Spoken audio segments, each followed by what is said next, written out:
The question to ask yourself is like, how do I stop trying to get to sleep? And how do I start preparing my mind to sleep? Right? Like, and recognize, okay, like, what does this look like for me to make that change there? Welcome back to another episode of the Growth Project podcast, put out to you by AMPLOS. Today it'll be myself, Dr. Gabby Caviedes, and Anthony Alibro, bringing you a great episode on training your mind to sleep. I think this is one that is very relevant to all of us, as sometimes we lay in bed and think it's as easy as closing our eyes and drifting away to sleep, but most of us deal with a lot of things that get in the way. So, Anthony, kind of take us away here and tell us a little bit about what to expect from this episode. You hit it pretty well. The idea that when our head hits the pillow, it would be, in an ideal world, we would just fall asleep, right? It would be snap of a finger and you would be out like a light. But usually that's not the case. It's hard to turn your mind off. It's hard to get yourself to ease into that. So as mental performance consultants, it's a bit of a play on things. Usually a lot of our work is usually in athletic context and talking about how do we use this for sport. We're flipping that, like, okay, how do we use it to ramp down? How do we use it to get ourselves to a place where we can ease ourselves to sleep? So it's talking about the mental skills that we can incorporate in our bedtime routines to ease ourselves to sleep a little bit more faster.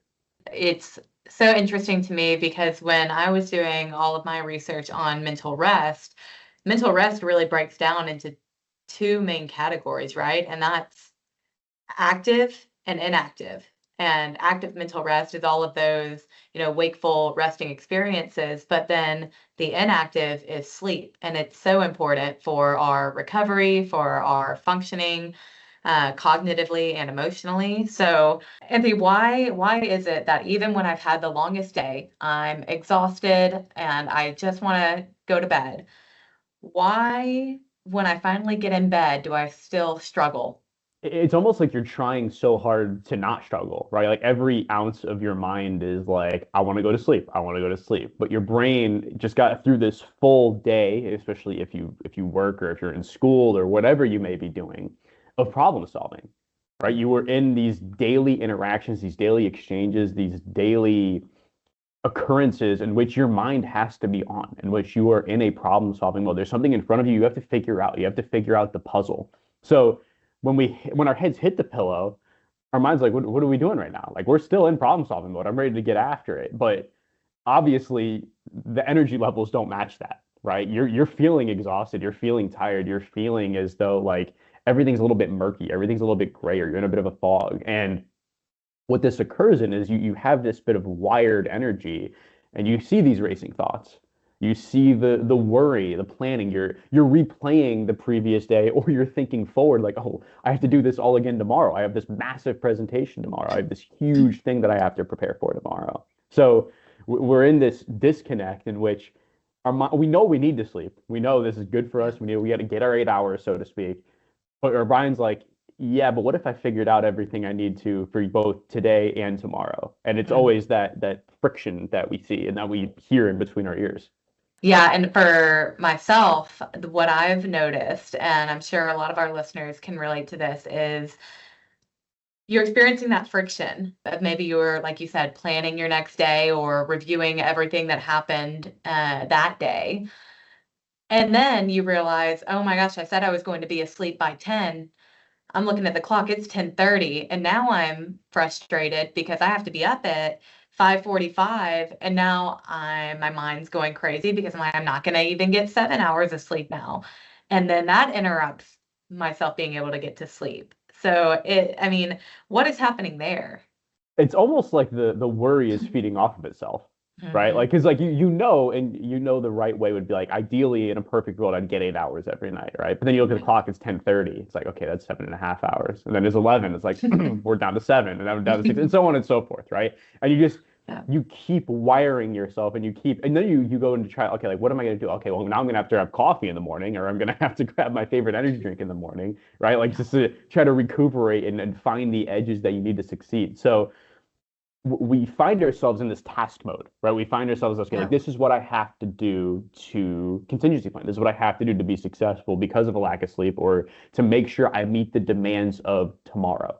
Mm. So we what we have to try to do is find a way to have non-goal directed thinking. We have to try to find a way to keep our mind busy, but in a more productive way, in a way that's allowing us to sort of land the plane, so to speak. Mm. Right? There's a good analogy that I heard where when we talk about falling asleep, it's not as though you're flipping a switch, right? I wish it was that easy. I wish we were just like, okay, good night, and then just be done with it. But really, there's a very slow descent that falls into sleep. And to navigate that descent does require your brain to be on the right track.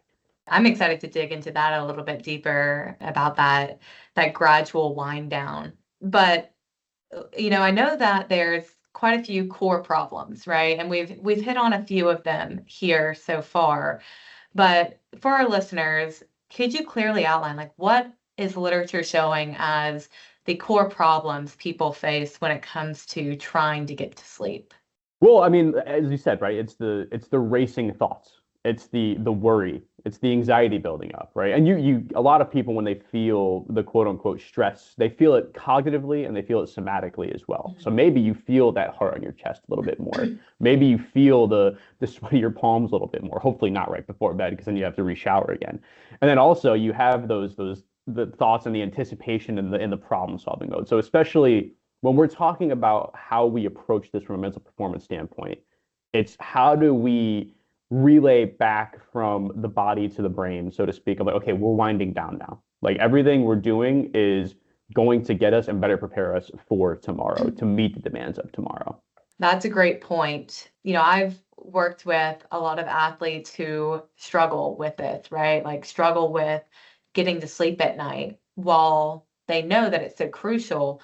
They are experiencing all of these core problems you just hit on. And, one thing that is really helpful is having a set routine you go through, right? To initiate that wind down. But what I found in my client work is most of the time it's you get home, you eat dinner, you shower, brush your teeth, jump into bed, and hope that you fall asleep as quickly as possible.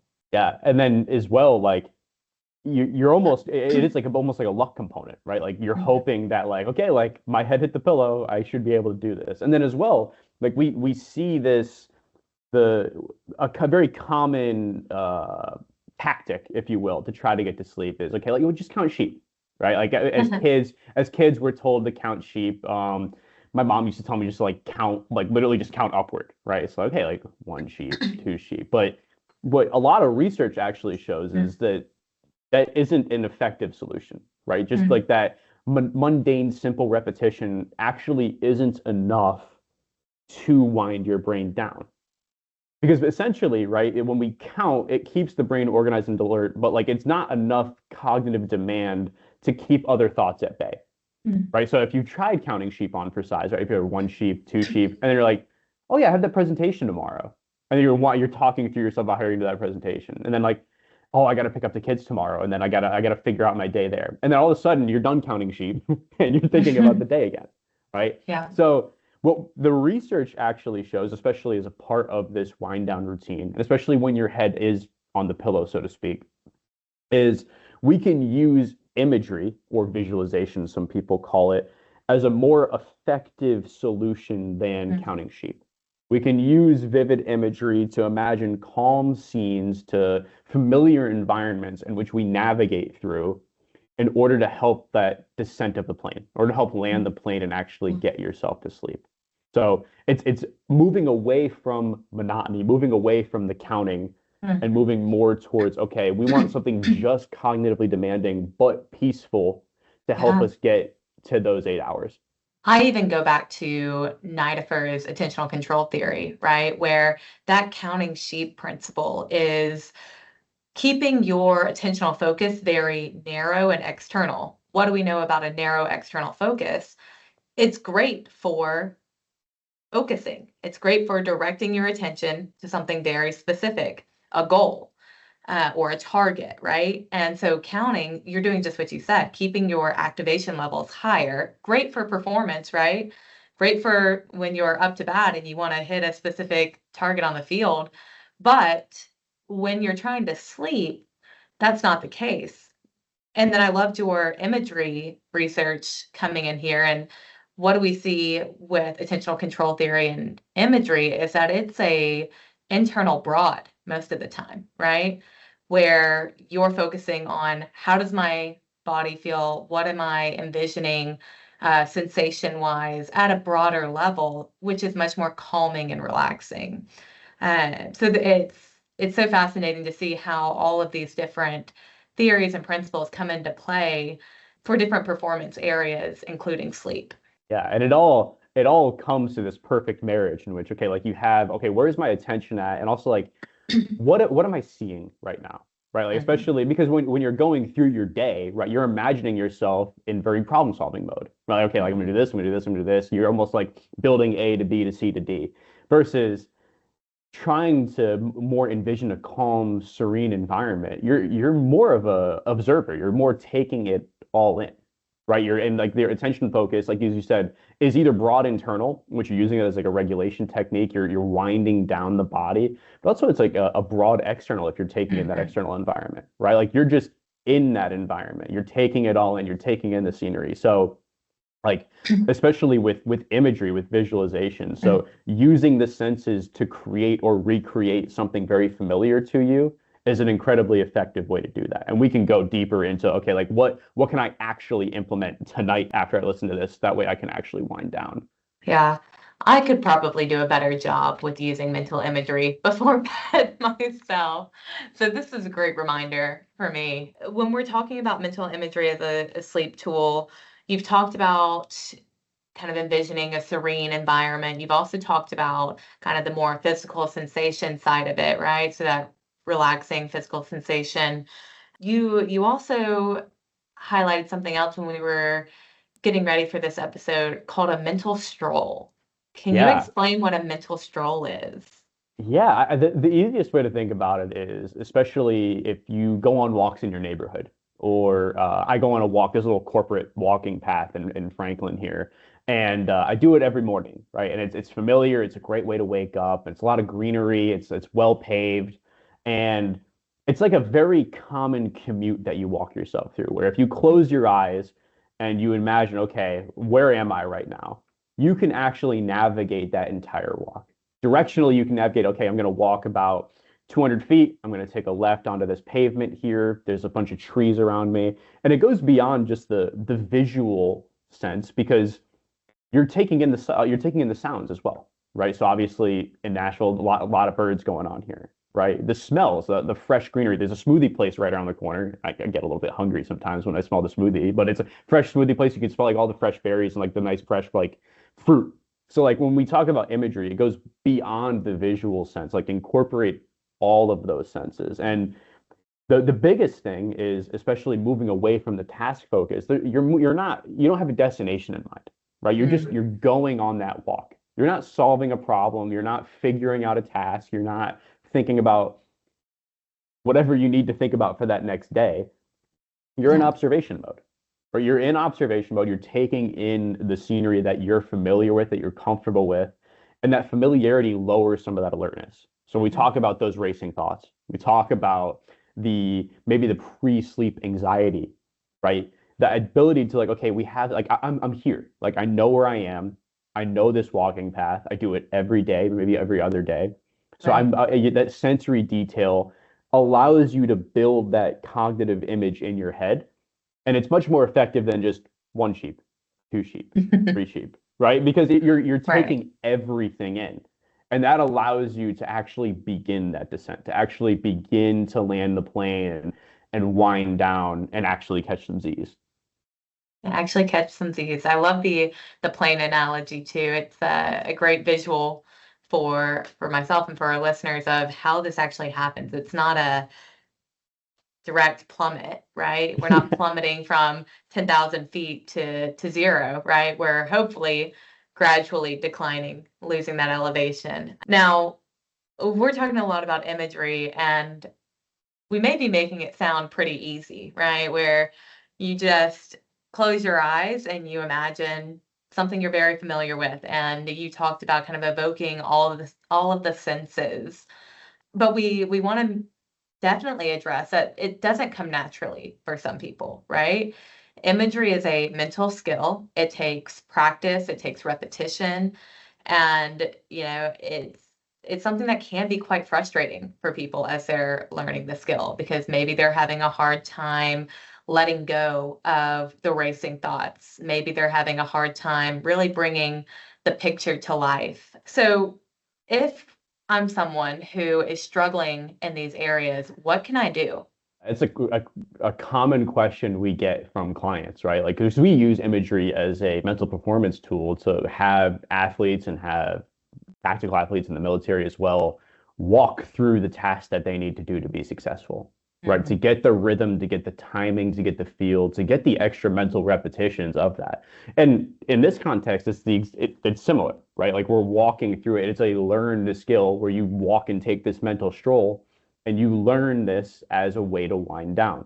So the number one thing is it's a rep game, right? The number one thing is, as with any other physical skill, like a mental skill such as imagery, is going to take a lot of reps. So a lot of it is just taking the time to really imagine and almost try to recreate those senses in your head. So if you want to look this up, there's something called a lemon script, and that's very common in our graduate studies. And you'll find that it hits all of the senses, and you can get the touch and the texture of the lemon. You can get you can bite into the lemon at one point, and you get that sour bite at the end of it too.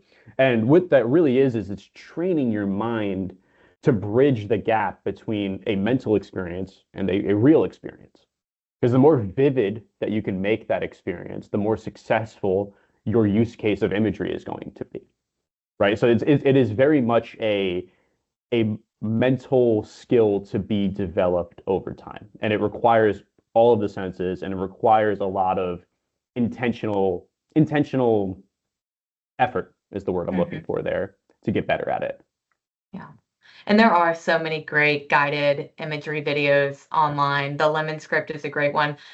Maybe stopping it right before you bite into the lemon if you're using it before bed, because that might shock the system a little bit.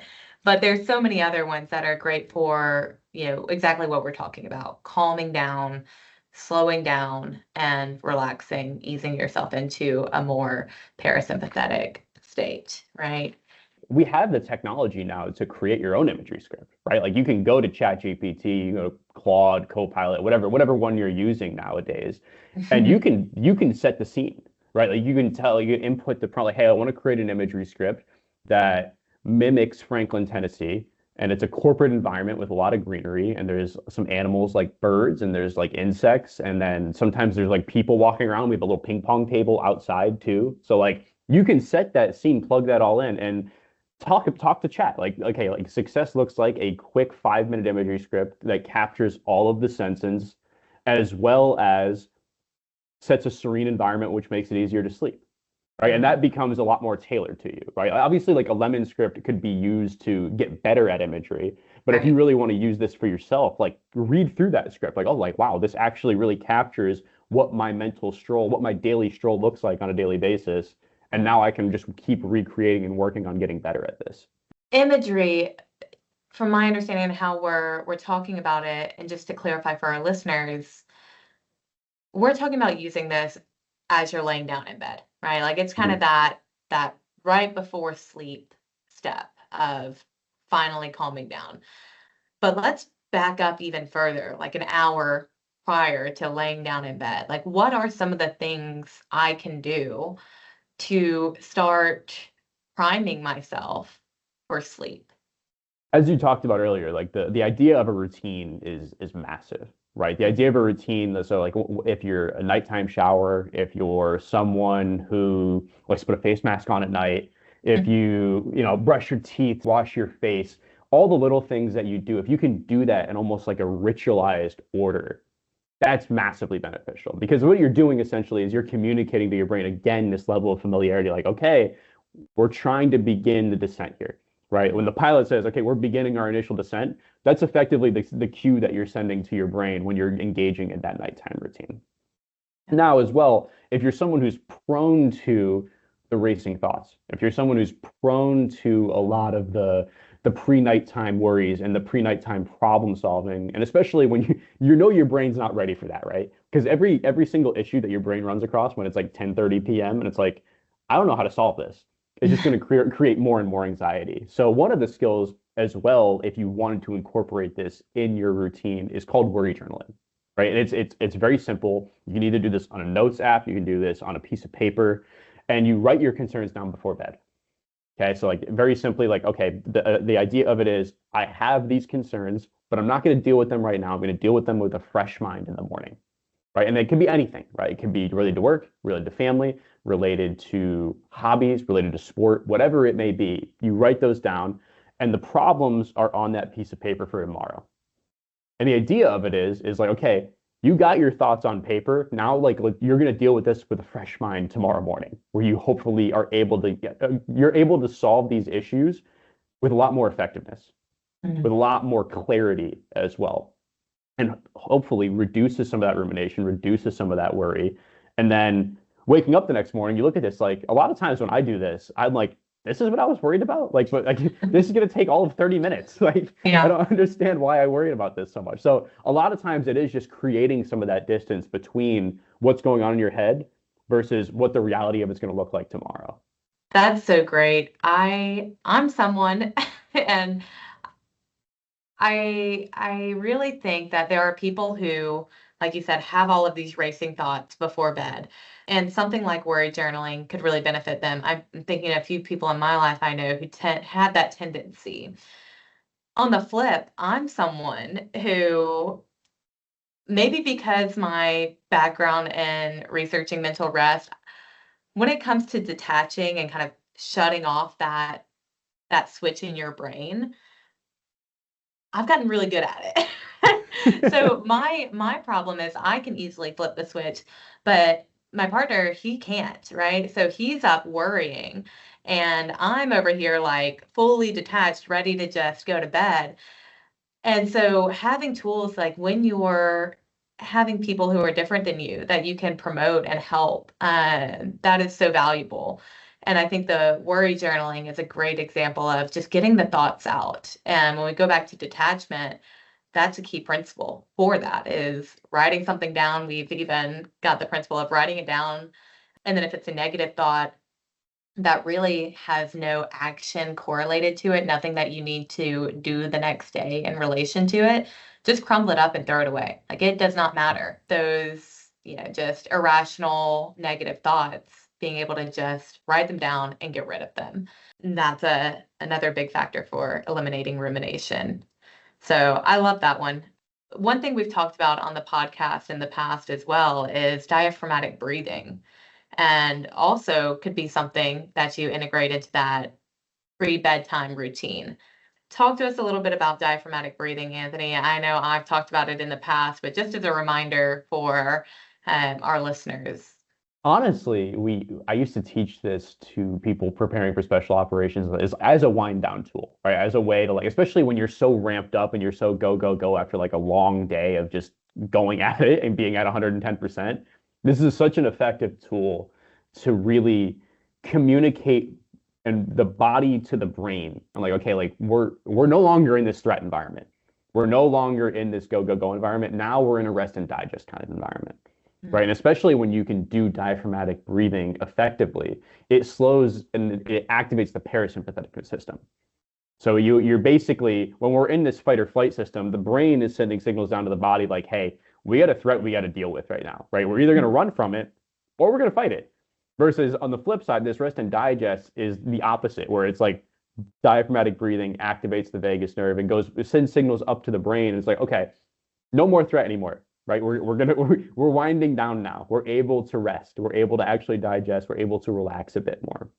So, especially, and there's so many, as you said, like guided breathing videos in terms of how to do this effectively. And I encourage you to look this up. But a simple one is box breathing, where it's that 4-second inhale, 4-second hold, 4-second exhale that really places an emphasis on your breathing and narrows your attention to just that breathing. And you can layer that on to that mental stroll as well, right? Especially just being able to play with it, keep the mind occupied, as well as coupling that with resting the body and the brain.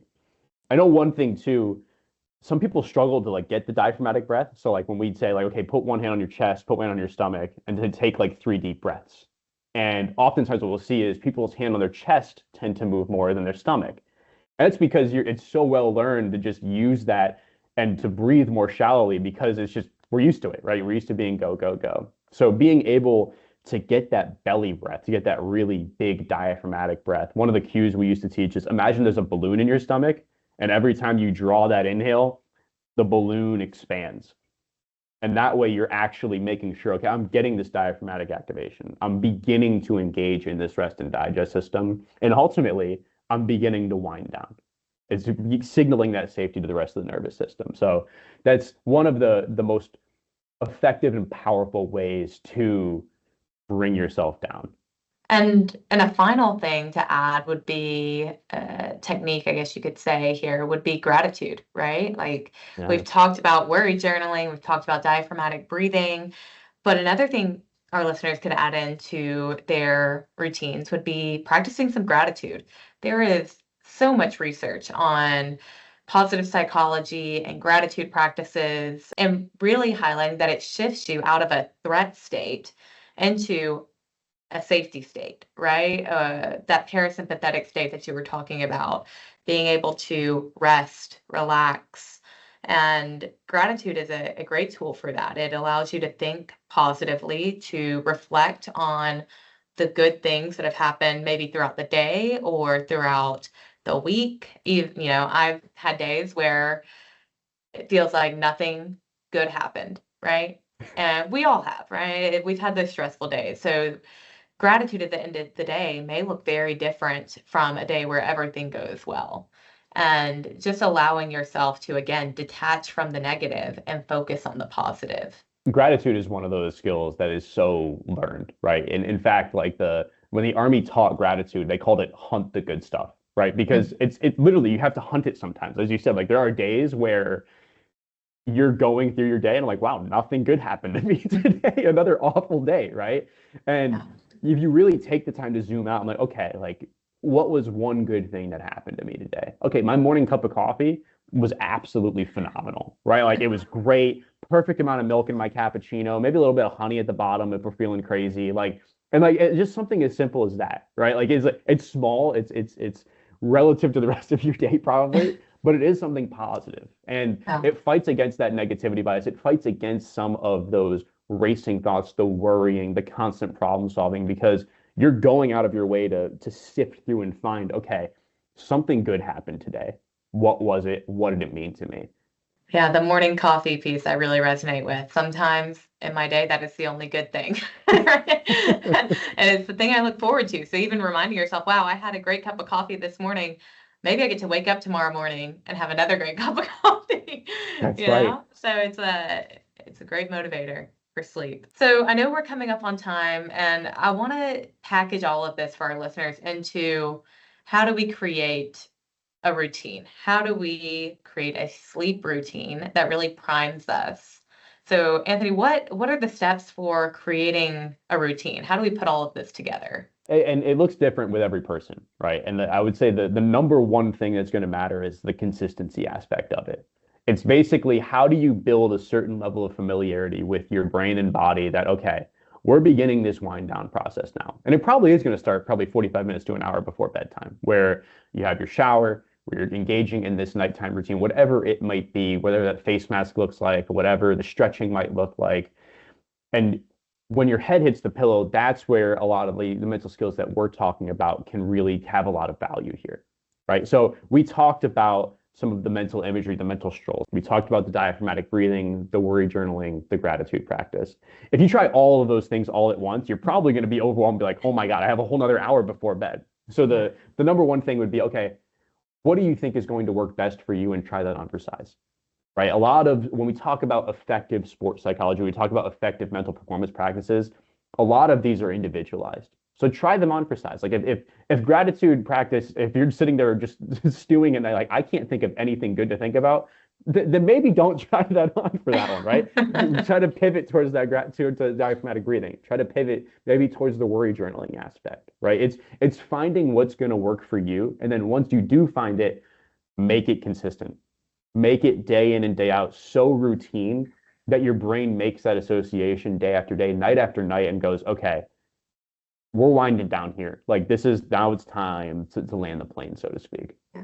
That's training your circadian rhythm right there, right? Like the Yeah. consistency piece, having the discipline to go to bed at the same time more nights than not, right? I'm not going to sit here and say it's feasible to start your night routine at the same exact time every night because life is unpredictable, things get in the way. But more often than not, having this routine that you go through, whether it starts at 8 p.m. or 8:30, going through those same steps primes you for sleep.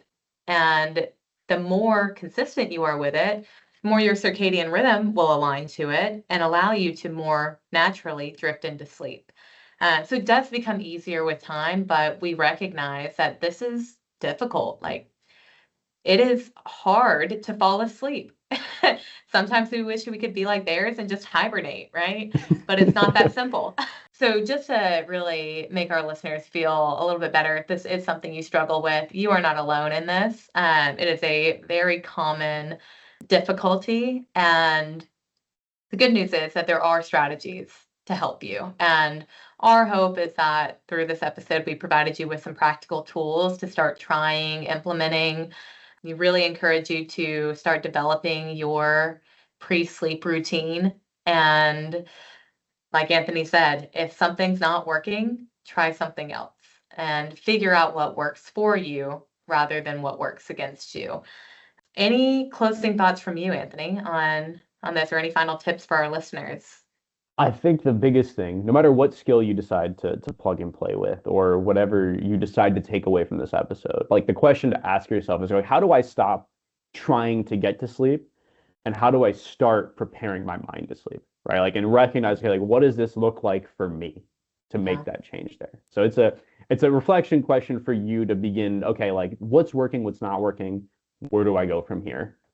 I love that. The reframe of how you're thinking about it preemptively.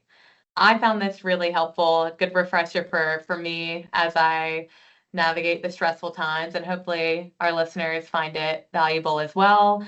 We thank you all for tuning in, and remember to like, subscribe, leave comments, and we will see you all on the next episode. Thanks, everyone. Bye. Take care, y'all.